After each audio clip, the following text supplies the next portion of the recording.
Good evening, everyone, and thank you for being here. We're grateful for Mill River Park's collaboration, Nettie and Christia, who's left the room, with Pollinator Pathways Stamford in bringing you tonight's program, Rooted in Community, the Power of Trees. This marks the final presentation in our spring-winter series, and we look forward to sharing the details of our fall lineup later in the summer. My name is Melanie Hollis. I'm co-chair and co-founder of Pollinator Pathways Stamford. Like many of you here tonight, I'm deeply concerned about the significant loss of trees we're seeing across Stamford in both public spaces and residential neighborhoods. I'd like to share a brief excerpt from To Support Spring Pollinators Think Big, featured in the National Pollinator Pathways newsletter, The Buzz. It speaks directly to what each of us can do to make a difference and why we invited Planet Wild to join us this evening. So, how can you support pollinators in April and May? Think big. Plant native flowering shrubs and trees. In New England, you'll be hard-pressed to find better forage for insects than these woody plants. Not only do these larger plants produce copious amounts of flowers, but they are often important host plants for caterpillars of moths and butterflies. Plus, with the exception of woodland wildflowers, there simply aren't enough growing days by mid-spring for most smaller herbaceous soft-stemmed perennials to flower. With that, it's my pleasure to introduce our speaker, Bram Gunther, who will present Rewild America 1 yard at a time. Bram is the former Chief of Forestry, Horticulture, and Natural Resources for the New York City Parks Department. He is also the co-founder and first president of the Natural Areas Conservancy, a nonprofit dedicated to restoring and protecting New York City's natural areas. He's now VP of Science and Development for Planet Wild, where he leads the company's development of a rewilding measurement tool called Wilder. He's expanded the company's profile, transforming school campuses into pocket forests. He's brought in public funds for larger scale reforestation projects, especially in under-resourced communities, and has helped, through the company, increase the interest and investment in suburban ecological restoration.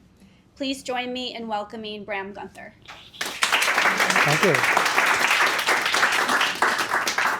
Thank you for having me. I'm happy to be here.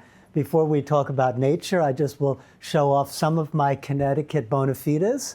We just had dinner at Frank Pepe's.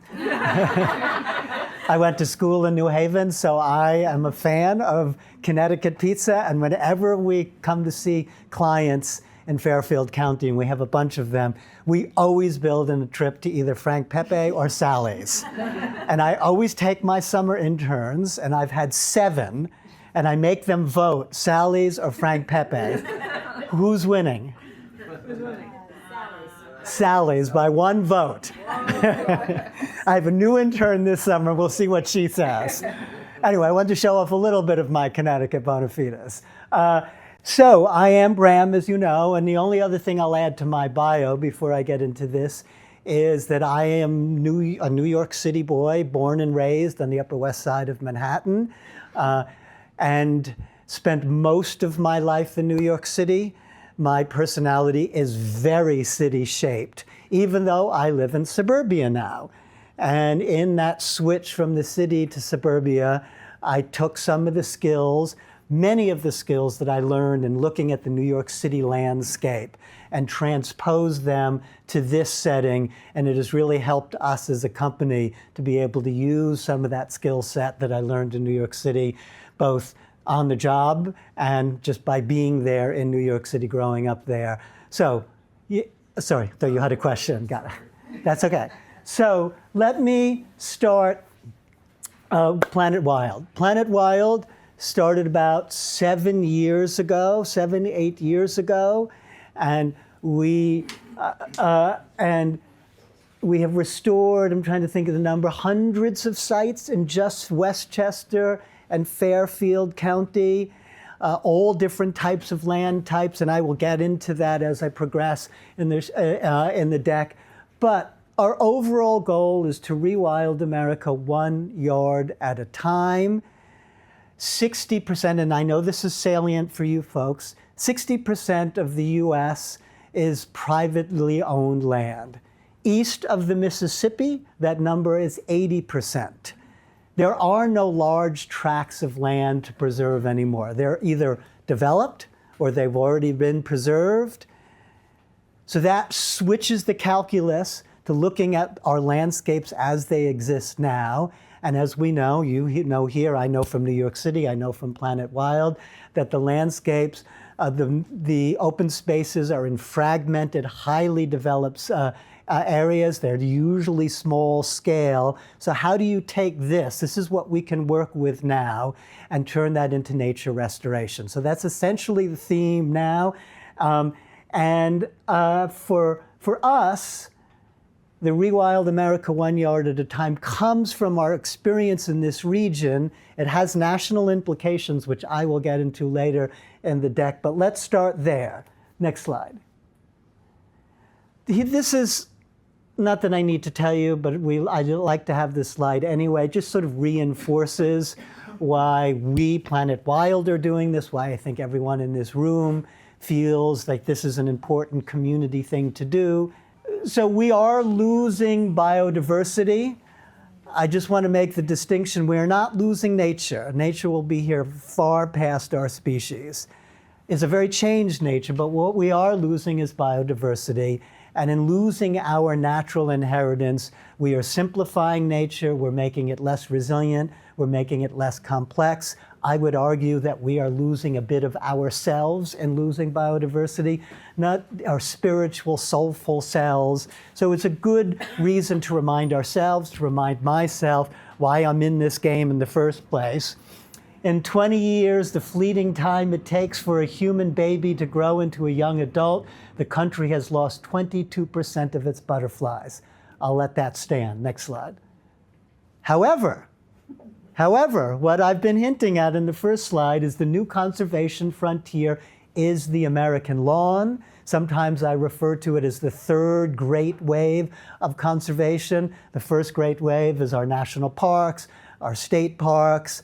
Then it moved into the cities, and both Nettie and I can talk about our experiences in New York City, in which about 25, 30 years ago, the city started to understand the importance of ecological restoration, of protecting its natural areas, a sense of the environmental benefits, not just of trees, but of forests and wetlands. So cities have progressed further along this environmental line, if I can put it that way. But what's been left out of this calculus is this suburban landscape. It's changing now, but traditionally it's been left out. And one of the simplest, most overlooked ways we can make a difference is right outside our door. And this is a powerful concept, right? We don't have a control over most of the land that we see, that we visit, that we read about, but we do have control over the land, whether it's institutionally, bless you, whether it's privately.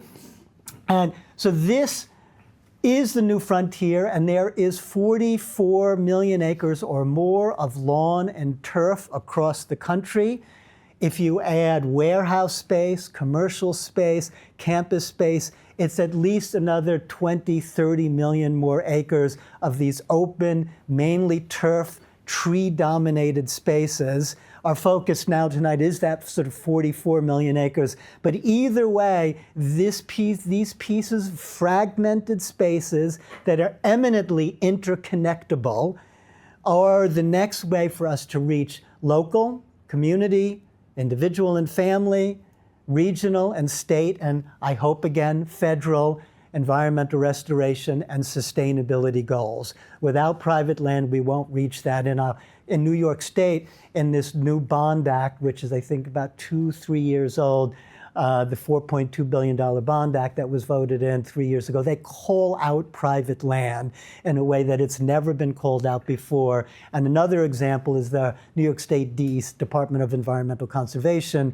now has grants just to restore small-scale private land, which they've never done before. So this is really changing, and I'm going to get a little bit into later in the deck how our partnership with the Aspetuck Land Trust in Fairfield County is really representative of having to somehow reckon with private land as part of this conservation calculus. Next slide. So the timing is right. Lawns are out, rewilding is in. If there was a silver lining to the pandemic, it's that it created 18.3 million new gardeners, connecting with their backyard nature, whether it's literally their backyard or their local parkland. And so that, again, that is one of the silver linings of the pandemic.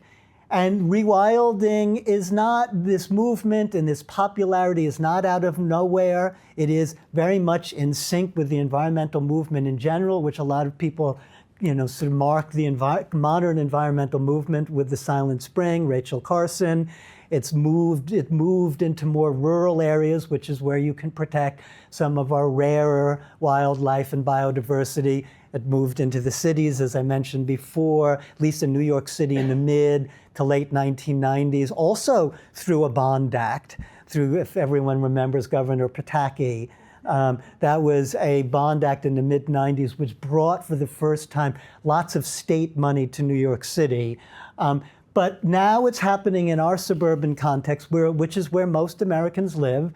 They say 80% of Americans live in cities. What they really mean by that is the larger metropolitan areas, and that includes the suburbs. So that's where most of us are. And because Planet Wild has been working in this space for the last 7 to 8 years, we got featured, our best practices, what we're doing is featured on the Today Show and the New York Times last year. And in fact, today, my colleague and I were interviewed by Margaret Roach. I think she's the Gardner beat writer for the New York Times. So you see this is gaining more and more momentum. Next slide. And it makes sense. We, homeowners, invest a lot in their yards. There are 85 million households with yards. I'd remind you again, that number does not include warehouse, commercial, and campus space. And there is an increasing focus on sustainability. Based upon our research, there's a subcategory of 20 million folks, homeowners, that are eco-curious. Our term doesn't mean that much, but it is indicative of the way people are thinking, and this is borne out by the data. 19% more of the 85 million households are converting lawns to native landscapes. 34% are purchasing plants specifically to help wildlife in some way. 25% are trying to find and purchase native plants. This is coming from the National Wildlife Federation, which was very much the sort of pioneer institution for private local land as a place worthy of restoration and conservation. Next slide. So we have taken you to this point. You can see the movement is growing. It's growing in popularity. I think you are here because you yourselves are interested in it. So what's the next step? The next step is, how healthy is your yard? How healthy is my yard? How healthy is your neighbor's yard? How healthy does your community want your yard to be? How healthy does your township want your yard to be? Maybe they've got laws and mandates in place that you don't know about that can help you advance this effort. So if you've decided to take this pathway to a healthy yard, and obviously I'm defining a healthy yard as ecologically rich, the first step, as far as we are concerned, is committing to reducing your lawn. Whatever works for you. It could be a 5x5 site. In fact, that's how Planet Wild started, by selling 5x5 rewilding kits. And in fact, Nettie's parents got one of those kits, about one of the first ones that we delivered and planted with your parents. Or it could be, if you are fortunate enough to own 20 acres in this area, restore 19 of them. And we are not denigrating the lawn. We don't want it to come off that way. The lawn is really important. It's where people gather, they break bread, they converse. Obviously, Olmsted, was really philosophical about those open spaces for the public commons where people of all classes and all types can get together. That can happen on your private lawn too. You just don't need as much of it as we have right now. So if you get to this point, to this pathway, and you say, okay, I want a healthier yard. I'm going to commit to less lawn, whatever size works for you. The next step is, what do I do?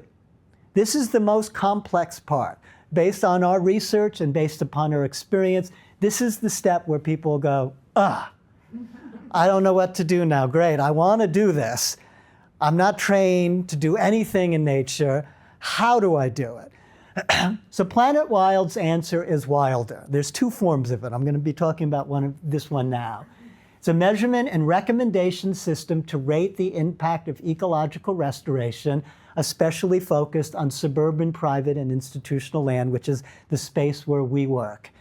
At first, it started as a way just to measure the impact of our own work. For our own adaptive management reasons, we wanted to collect that data. As Nettie knows, I've grown up in the city and using the metrics as a way to understand what's working, what's not working, to refine our programs. Same idea here.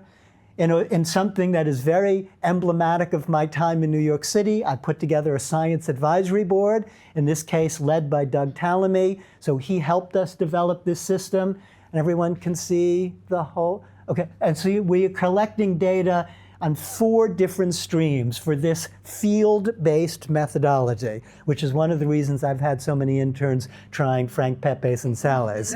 It's because we were going around collecting this data. On ecosystem services, which got a score of 38 out of 1 to 100, everyone gets a score. Habitat diversity, a score of 22. I'll come back and tell you a little bit about what that means.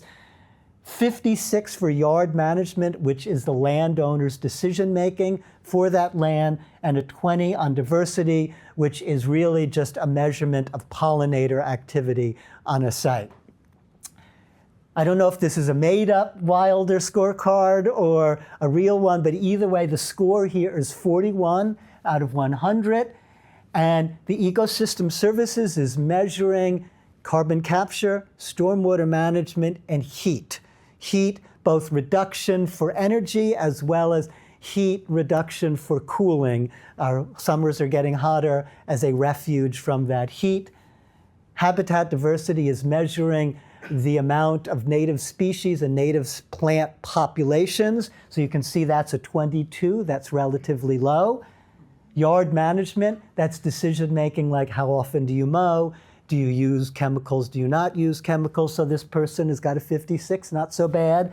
And then a 20 for diversity and pollinators, which is sort of in sync with getting a 22 on habitat diversity and a 38 on ecosystem services.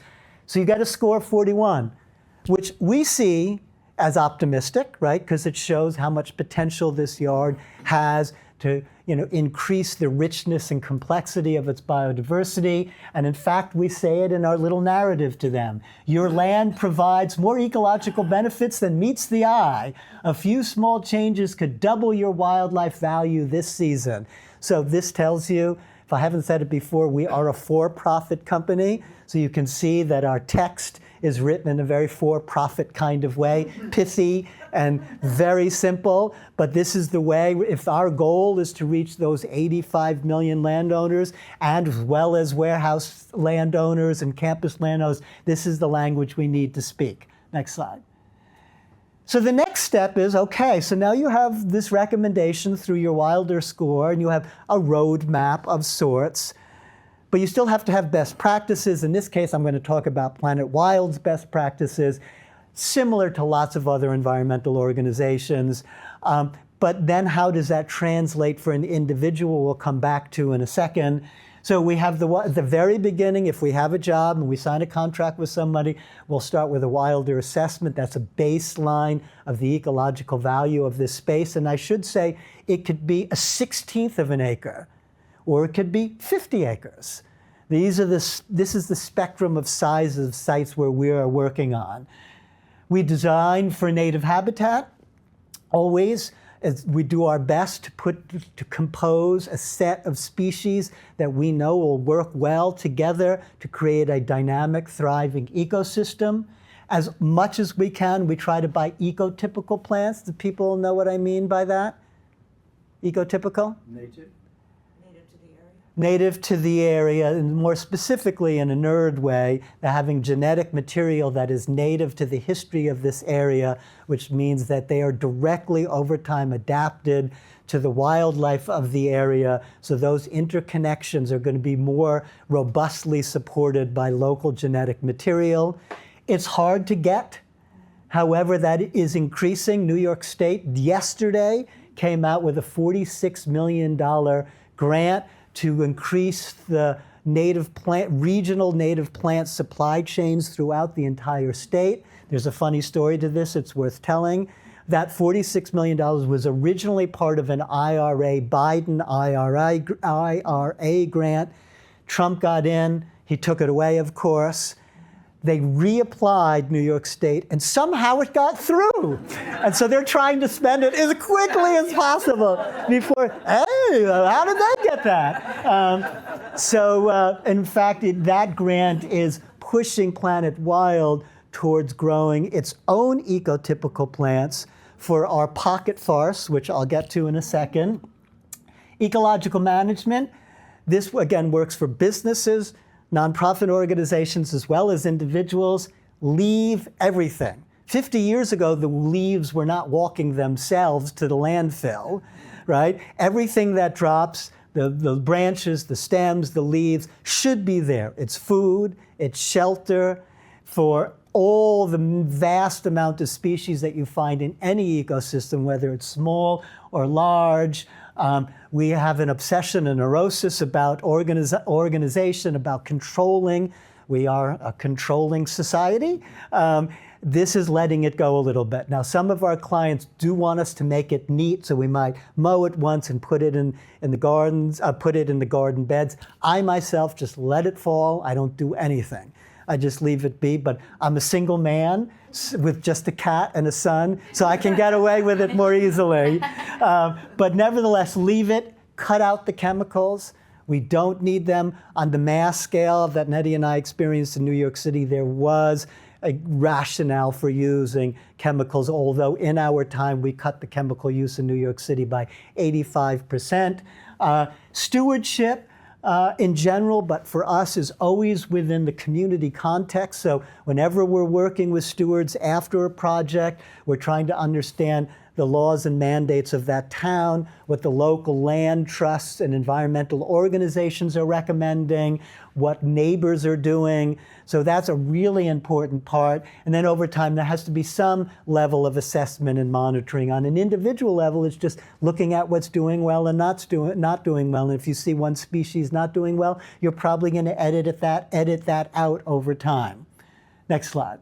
So here is the forest and tree section of my presentation, and it's very significant for us. I should give you a little background. I mean, as the Chief of Forestry for the Parks Department, much of my initial work was focused on trees that changed over the arc of my career as it moved from individual trees to ecosystems, as it moved to green infrastructure.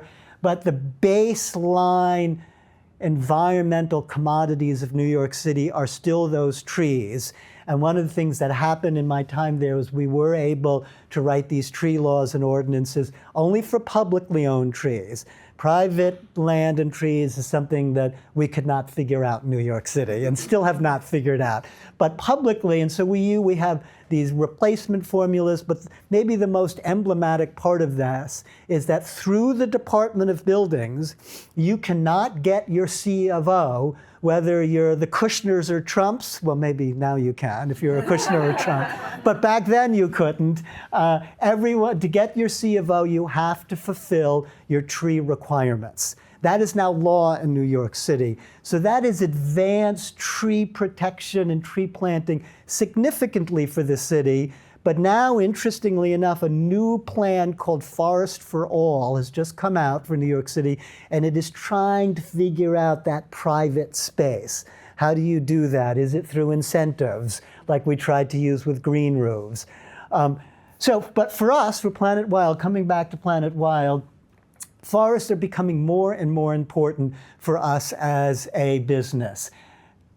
Trees and shrubs are the workhorses of our ecosystems in this area. They're the ones that capture most of the carbon. It's their root system that is managing the stormwater. It's the big canopy that's providing shade and helping reduce energy costs. They are, in our mind, these pocket forests are the ideal way to reclaim small-scale urban and suburban space in part because we use this Miyawaki method. Has anyone heard of the Miyawaki? So it's a modified version of the Miyawaki method, but fundamentally Miyawaki, who is a landscape architect working in Japanese cities in the 1980s, trying to figure out a way to reclaim post-industrial space, he discovered that if you plant native species really closely together, I mean, there's no distance, not 1 foot off center, it's not 2 feet off the center, it's right on top of each other, that through their competition for water and sunlight, that the forest grows incredibly quickly and rapidly. And in fact, there's not a lot of data, and we are working with lots of scientists to collect more and more data on it, but it grows 10 times as fast as a traditional forest. And just to give you some comparison, a traditional reforestation would be a canopy tree or an understory tree every 5 to 10 feet. And the goal is maybe to have 300 trees per acre. In this case, I forgot, well, the next slide will tell you the density levels. But that rapid growth does 2 really important things.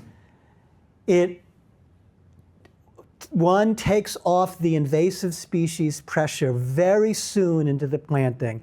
Anyone who's doing planting in this area knows how quickly those invasive species come back. Within 3 to 4 years, these forests are almost completely self-sufficient. You always have to be on guard for them in some way, but it's considerably less. And the second point in there is maybe 1A, 1B, or two sides of the same coin, is mostly in these public spaces, in these institutional spaces, on private space, there's no horticultural crews to shepherd these things through the first 3 years of their establishment.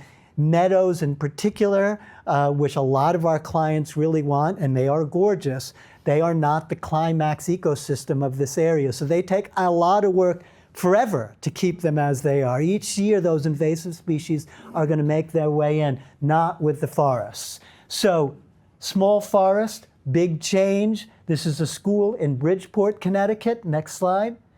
And this is also another school in Bridgeport, Connecticut. 3 years ago, we got a grant with the Aspetuck Land Trust from the Connecticut State Department of Energy and Environmental Protection. Did I get that right?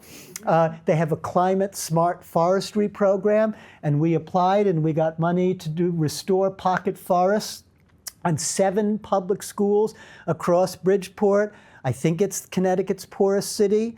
And like most poor cities, its natural resources are on the minimal size and not the maximal size. And so this was essential. So we end up at landscapes like that. In these kind of spaces, you work with what you have. It's flat and lifeless. We planted a baby pocket forest with students, teachers, and administrators, again, speaking to the community context of stewardship. And then 3 years later, you get this thing. Some of the trees are already 10 feet high. It's relatively self-sufficient. There is no horticulture or maintenance crews to take care of them. Aspetuck comes by once in a while. And these trees were only watered once during the drought, last year's drought, and they were doing fine. So we've done a really small pocket forest at the Sewanoi Elementary School in Pelham, New York, 275 square feet. That's all. That's all this cramped campus could handle. That's fine with us. We will work on any side. And in fact, we think the more we work on these smaller sites, the more legitimate they become for ecological restoration. And in many ways, this was an ideal model. It was solicited by the PTA. They paid for it. It was planted by students, teachers, and administrators. It is being taken care of by the PTA, students, and teachers. And 2 5th grade classes are collecting Wilder data for the next 2 years, feeding their own database that they can tell the story of their forest, as well as feeding our database, which is a regional database on ecological restoration and rewilding. Next slide. In Norwalk, Connecticut, another climate smart forestry grant with the Norwalk Land Trust, which has now been subsumed in the Aspetuck Land Trust, as well as the city itself, we restored a 5,000 square foot piece of a pocket park. And you can see, if you can see the slide over here, You can see there was no life there whatsoever. We now have planted a 5,000 square foot pocket forest, which is bringing trees and canopy to a neighborhood that has 9% canopy.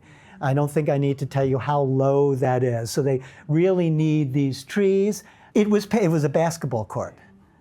So we've turned a basketball court into a pocket forest.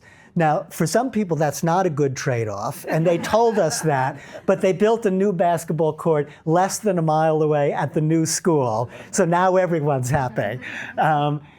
And we are building, this is where we're really trying to shift things internally at Planet Wild. We're trying to move away from the horizontal garden and move into the vertical garden. This is just language that I use. For the reasons I've described before, the maintenance burden is considerably less. You get higher levels of environmental benefits. So this client wanted a privacy screen. Lots of people in suburbia do.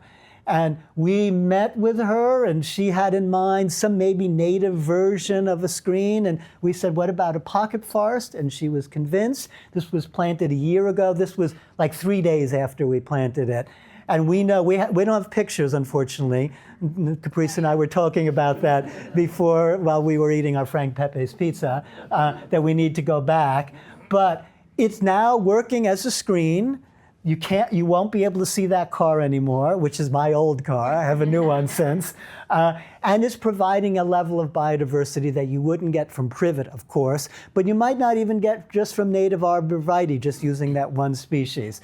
So this is all to say that as you guys are thinking about trees and canopy cover here, and we have worked a lot with Bedford, and Bedford has their 2030 organization, and they have goals that are similar to yours. They are pushing private land. Private land is a place where there is individual agency, and the city could probably get much closer to canopy goals in a much less politicized way if people on their yard said yes to more trees.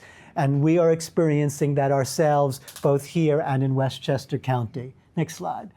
And then it all comes back to Wilder. This is my nerd self, but this is the way we do good work, and that data comes back to us, and it feeds into our adaptive management practices, refining our practices, and this is essential for us as a company, but, next slide. How do we make this accessible for all? So we're coming back to Rewilding America 1 yard at a time. We've gotten good at doing it on the ground here where we live and work, but how do we make this accessible for all? So it starts with less lawn, more life. 4 years ago, we started this initiative called Less Lawn, More Life here in our region, and it was started as a way to sort of galvanize the energy and the interest of local rewilders. And that first year, we had 80 participants, all local, coming together, we had a bunch of challenges for them. This before the score, before the Wilder was in place, the Wilder score was in place, just bringing that energy together. The next year, we had about 1,800 participants, a little further out, but still relatively in our region. The next year, still stay there, sorry, no. The next year, the third year, which was last year, this is the big thing that we did. We translated the Wilder field methodology, you saw those 4 streams of data, we translated it into a self-assessment that anyone can do. It was a 12-question quiz that you would take. It would tell you by the end of the quiz more about the ecological value of your yard. It would tell us that information too. And that injection or that integration of the quiz, the self-assessment into Less Lawn, More Life last year burst the bubble. We had over 20,000 participants in 49 states across the country. What's the one state where we had no participants? Alaska. Arkansas. You're close, but no. Texas. Not Texas. Did I hear another state? Hawaii. Yes, Hawaii. But we're determined to get Hawaii this year. And this year, our 4th year of Less Lawn, More Life starts on May 7th, next week, and it will feature the Wilder app.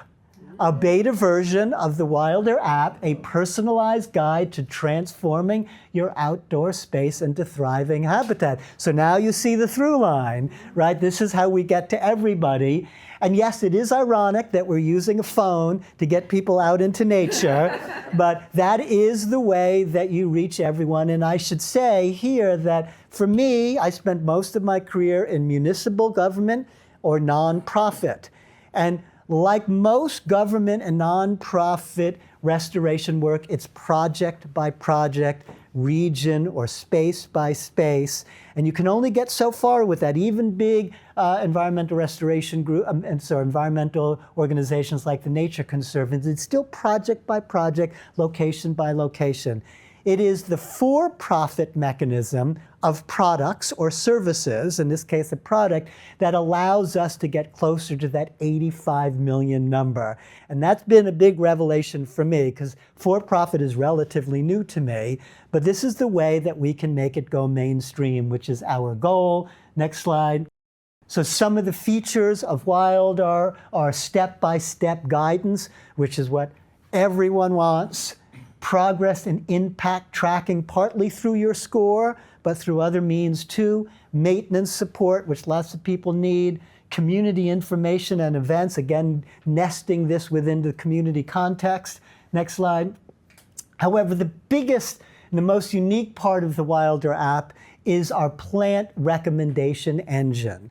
And what we have done for that to be able to give plant recommendations that are customized to an individual piece of land anywhere from the Sedona Desert to here is by, and this is where data science is so incredible. We have a data scientist team and they have integrated data sets on the federal level, on the state level, on the regional level, community data sets from our big botanical gardens. They put all this data together and mashing into this one system, and this plant recommendation system is really the most unique feature we have now. And our science advisory board, which was about 4 or 5 people, has now grown to about 12, and it's a younger generation of scientists that we're now attracting to the board because they see this as the way to accomplish their goals through technology, through data science.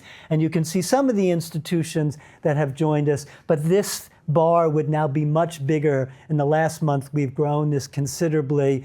What we are lacking as scientists in all the regions of this country, but we're hoping as we grow, that will grow too.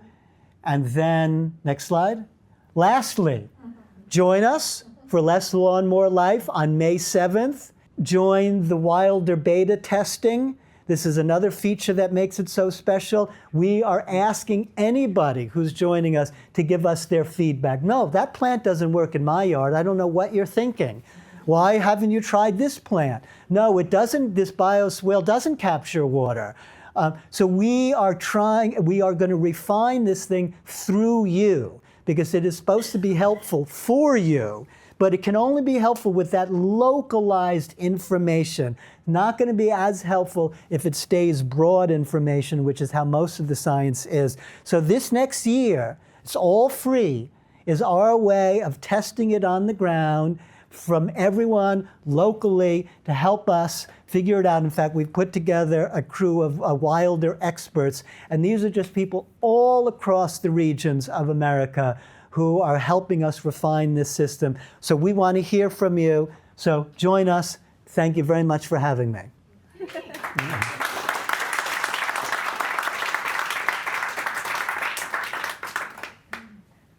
I imagine Q&A now. Anyone have questions?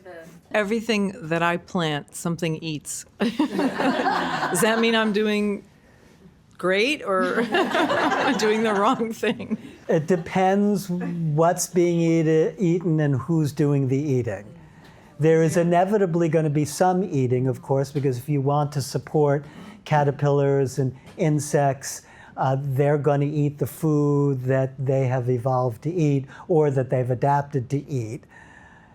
They're in an ecosystem that's really working well. I mean, I'm loath to use this word balance because not everything is in balance in the way that we perceive it, but they're there is some kind of balance that goes on between the predators, which could be the caterpillars that are eating it for sustenance for their transformation soon into butterflies and moths, and then there can be invasive eaters. And that's the kind of thing that I could only answer more specifically by seeing it. But in that balance, it means that not everything is eating. If you have a healthy population of, let's say, local asters, just a random plant, the whole population should not be under attack. It's a portion of it, and there's enough of that population to withstand the predation by local species. If they're invasive species, that's where things get thrown out of whack. So you'd have to identify who's doing the eating before you could decide what your next step is. I know who's doing the eating. Okay. Okay, so who is it? Deer and bunny. Oh. Yeah, well, the deer issue is a difficult one. We don't do deer fencing on our smaller sites because if you've got 1/8 of an acre and then the fencing is taking up all that space. So what we recommend there is one, plant species that are known to be less attractive to the deer. My rewilding in my yard was done that way, although this past winter, even those plants were decimated because they were so hungry. So we don't really have the answer to that question. If one of my colleagues was here, she would be saying, we just have to start shooting them. We do have to consider that because the deer are so out of whack to the ecosystem. But I can't say that I have the perfect answer for that. For bigger sites, we always fence it. If it's a bigger project with money, we always fence it, and you can see the difference. Yeah. Now, some of them will come back.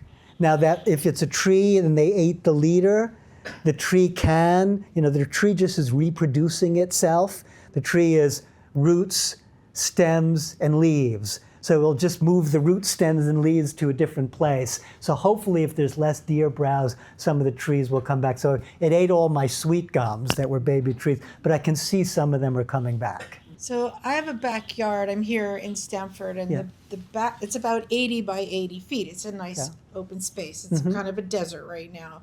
The back end trees, some old ones, some tall ones. Yeah. But then the clear part of the yard, because up until now we've mowed, and I'm trying to. That's another thing.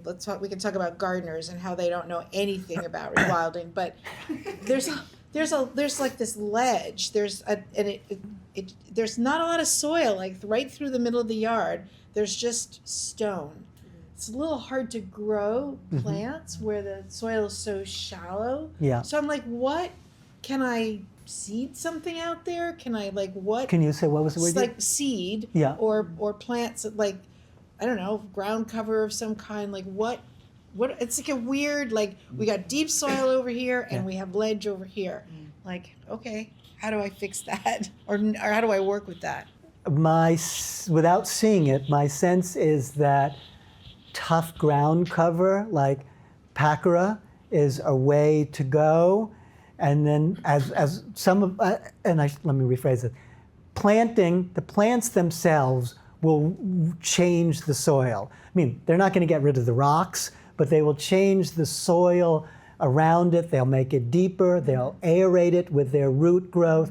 More of those essential invisible animals will come that make the soil healthier and healthier and healthier. So let's say if that ground cover is doing it to that shallow area, what you'll find is over the next 5 years, the soil will be richer, it will be a little deeper. You can start planting herbaceous material and grasses, and at some point you might even just get volunteer shrubs and trees. So that would be my approach without seeing it, and then you'd connect that space to the space that you have, which has deeper soil and richer trees, and they will come together. And in fact, we use pocket forests, and we talk about pocket forests as kind of starter forests, because they will interconnect over time, because they're this buffer zone against invasive species, and they're also a vector for native species that are migrating in the area to find a way to transit and move, and they expand their population. So something similar could go on. That's what I would try. And I would talk to people about what they think is the best ground cover to use in this instance. Do you ever include plants that are edible to two-legged creatures? I'm thinking of a food forest. Is that? It's a great question. We have not done food forests ourselves, although we do offer it, because more and more people have been asking about it, but we haven't had a contract just for food forests yet. But we do on our website offer it, and we have a palette of about 8 to 10 trees and shrubs that have fruits. I don't think it's vegetables, I think it's just fruits. But we do want that, to use that more, and as we become more sophisticated at this, and we have clients that are thinking about this more, that food forests will become a more incorporated service that we offer. And I should say there's been interesting pilots in New York City, because more and more people in New York City are wanting, well, here's a really good example. So there was a piece of art called Swale. Not so important, but Swale was a floating food forest, and it was docked at Concrete Plant Park in the South Bronx along Hunts Point, which ironically was where all New York City's food comes. The good food goes into Manhattan and northern Brooklyn, and it doesn't stay in the South Bronx. But people really connected to Swale, this food forest, which is making people think about food, and they demanded more healthy food in the area, and they demanded that the Parks Department create that space. So on raised beds, we have an acre called the Foodway. And now other boroughs and neighborhoods are asking for things like foodways. So I think that's changing a lot. And I hope it so. And then was it during the Obama administration? Yeah, Michelle Obama tried to use lawns as a way to get people to eat healthier through food gardens. So I'm hoping it becomes more and more popular in our services. I wanted to add, because you're asking about food forests, we're building one at Mill River. We haven't advertised it a lot yet because it's not ready for heavy browsing, if you will. But if you, it's a great contrast. If you go past the Dunkin' Donuts, and you go up Hanrahan, the Greenway North that connects along 3 different schools, so Hart, Clunan, and Wright Tech, that'll get you all the way up to Scalzi. We're putting in a whole collection of native plants. So some classics like blueberries, but also things like a pawpaw, which Robin helped us with. And we're actually working with the Wright Tech students, the IT and culinary students, to think about building a website, educating people on recipes, reconnecting to indigenous uses of these different plants. So there'll be more to come. We're kind of in establishment phase now. You're in the quiet phase of finding out. But if you walk along that greenway, that the whole concept is to build out a food forest. We have June berries, the service berries in the park, and I snack on them while I'm chatting with our field trip kids, and they lose their minds. It is so much fun. I was eating magnolia petals with some UConn students last week, and they were like, "This lady's unhinged." And so, but I think it's having that food connection. I think it is such a tangible thing, and it's such a lost experience for kids growing up in cities. So it's a thing that we're really focusing on. So I'm glad you asked that question, because it's a thing that, again, it's such an opportunity for connecting kids in particular to the importance of this type of work. So thank you. Just a little quick plug for Mill River. Ecotypical plants we source primarily through a county-owned farm called Hilltop Hanover Farm, which has been traditionally focused on sustainable farming, but about 3 years ago started a native plant operation through seed collection into seedlings, and so private companies like us can buy that. So that's where we get our ecotypical plants. Otherwise, we mainly get our plants, and Caprice is our procurement expert, from places like Long Island natives, and then we have a few local nurseries that we trust in the region, Long Island natives being one, Pinelands.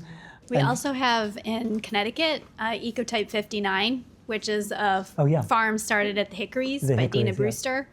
And there's a group of farms in Connecticut that belong to NOFA. Yep. So you could go on to, if you just type in Eco 59, they sell a lot of seeds. and they do sell plants as well. And so a lot of the nurseries, there's I'll just put in a Yeah, plug sure. for some of the local nurseries. There's actually a nursery in Darien, the Gardner Center, who's selling ecotype plants right now. Copia in South Salem, which is right over the New Canaan border, sells ecotypes, and you can order ecotypes from High Ridge Nursery. And I do want to underscore Dina Brewster at the Hickories, who's a close partner of ours, and she has great stuff. She gets just the secret to her seed collection is it almost all comes from Hilltop Hanover Farm. She's our biggest purchaser, and that's at Hilltop. We see ourselves as the seed collection repository of this region. Where do you get your trees from? Same set of nurseries. No different for the trees. And the DEC sale is really important to help us diversify our tree stock. But it does beg a good question. Now with this new grant in New York State, our goal is to start growing from seed, from ecotypical seed, our entire pocket forest palette. Just so we can say your pocket forest is only ecotypical plants. So that means we'd purchase the seeds from Hilltop, as many species as we can, and then we would grow them. We have a new home on 5.5 acres in Katona, and it's just blank space. So we have the room for greenhouses and hoop houses. So that is our goal, and we hope to be able to have all our pocket forests just be ecotypical plants. So I'm in constant battle with my garlic mustard. And now that I know what it is, I see it everywhere. Yeah. Is there any, I'm concerned it's just going to ruin the planet. What do we do? Well, garlic mustard is not the invasive species we fear the most. We fear things like Japanese knotweed, mile a minute, mugwort. I can tell you how I personally approach garlic mustard. I let it flower now, and then I go, and I have nearly an acre, and then I just go out and I just pull it out. It's easy to pull out. I don't try to do it all at once. There are some insects that feed off of it now. So garlic mustard is relatively containable. Watch out for those other things, though. If you can endure Facebook, there's a great Northeast Invasives Facebook group, and there's newer research specific to garlic mustard where essentially it's a successional plant, right? It's not, to your point earlier, it's not a climax species. So letting it run its course is, in some cases, the most effective thing, and planting things that will outcompete it. So it's one of the things where if you're going to put a lot of energy into an invasive, that's not the one. There's some really good research. I think UPenn in particular is doing some great invasive management research that's species specific because it's different strategies for each one. But some of the newest stuff around garlic mustard is actually to leave it. Which is kind of a relief. And then, because we have it in the park all over the place too, and that other things will come in and take over because it doesn't have a deep root system. It's worth looking into those articles. It might let you sleep at night better. And there's also literature. New York State has a sort of nonprofit sister organization called PRISM. Don't ask me to tell you what the whole acronym is, but if you just PRISM, they have a lot of really good information on different categories of invasive plants and how to manage them. And we at Planet Wild find it very helpful. We're always looking at PRISM. Hello. Hi. I've loved your presentation. Thank you very much. Thank you very much. Can you say anything about what you're thinking about when you choose the species for the Miyawaki forest? Like what criteria do you use to choose what goes in? Great question. With our science advisory board, because they're smaller scale, they really helped us calibrate canopy species, understory species, and shrub. So one of the things I think I mentioned before, sort of vertical landscaping, we're trying to reestablish the natural layers of a forest. We originally, if you look at some of the Miyawaki stuff, it's a kind of equal ratio between canopy and understory trees. That doesn't work here. So for us, let's just take 100 square feet. And 100 square feet, we would probably have 2 to 3 canopy trees, oak, maybe maple, maybe a white pine. We'd have about 30% understory species, dogwood, serviceberry, hawthorn, and then we'd have 40% shrub layer. So we use that general calculus. It's all woody. All woody, just all woody.